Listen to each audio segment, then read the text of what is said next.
আমাদের দেশের মুসলমানরা তাদের মা বাবা মারা গেলে 3 দিন, 1 সপ্তাহ, 1 মাস, 40 দিন, বছরে 1-2 বার সময়, তার সময় অনুযায়ী খাবার দাবারের আয়োজন করেন, মানুষদেরকে দাওয়াত করে খাবারের আয়োজন করেন মা বাবার রুহের মাগফিরাতের জন্য। এটা খুবই ভালো কাজ এবং এটা সুন্নতে সাহাবায়ে কেরাম এই কাজটি করেছেন।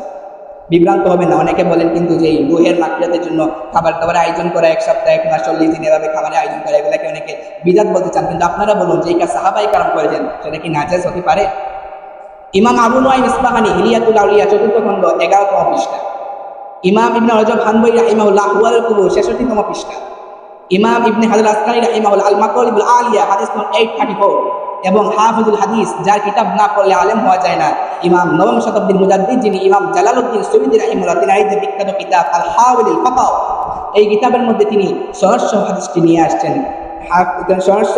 আসছেন এবং হাদিসটি এনে জালালউদ্দিন সুয়ুতী রাহিমাহুল্লাহ লিখে দিয়েছেন রিজালুল ইসনাদি রিজালুন সহিহুন, সহিহ সনদের আসার। এটা বিখ্যাত তাবি হযরত সুফিয়ান সাউরি রাহিমাহুল্লাহ বর্ণনা করছেন। বিখ্যাত কিবারুত তাবিঈন যিনি 50 থেকে মতান্তরে 70 জন সাহাবায়ে কেরামের সাক্ষাৎ পেয়েছেন, সেই পর্যায়ে তাবি হযরত তাউস রাহিমাহুল্লাহ, তিনি বলছেন ইন্নাল মাউতা ইফতানুনা ফি কুবুরিহিম সাবআ, নিশ্চয়ই মৃত ব্যক্তি 7 দিন কবরের মধ্যে ফিতনায় থাকে, বিভিন্ন মুসিবতের মধ্যে থাকে।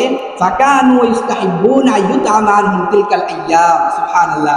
এজন্য সাহাবায়ে কেরাম এই দিনগুলিতে মৃত ব্যক্তির রূহের মাগফিরাতের জন্য খাবার দাবারের আয়োজন করা, এটাকে তিনারা মুস্তাহাব মনে করতেন, পছন্দ করতেন। সুবহানাল্লাহ বলুন। যেই কাজ সাহাবায়ে কেরাম পছন্দ করেন, সেটা কি নাজায়েজ হতে পারে? অবশ্যই না, কশিন কালেও না। এজন্য আমরা খাবার দাবার আয়োজন করব মা বাবার রুহের মাগফিরাতের জন্য। আর যাদের মা বাবা আছেন, আমরা রহমতের দৃষ্টিতে তাকাবো আর হজ্জের সওয়াব আমরা অর্জন করে নিব।